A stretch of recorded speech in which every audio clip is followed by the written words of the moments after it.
Hi, this is Andy, and we're here at Sports Force Parks, which is also Cedar Point's baseball place.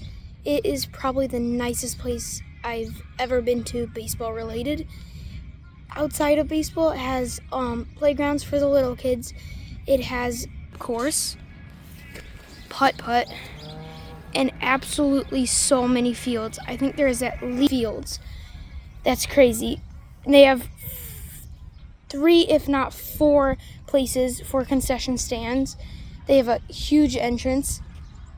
It's extremely nice. I really suggest coming here. It's so nice. If you can book a tournament here, I would definitely do it. And SFP is not paying me to do this. I just wanted to say it's super nice. And I forgot to mention they also have soccer fields and a lot of concession stands. It's awesome.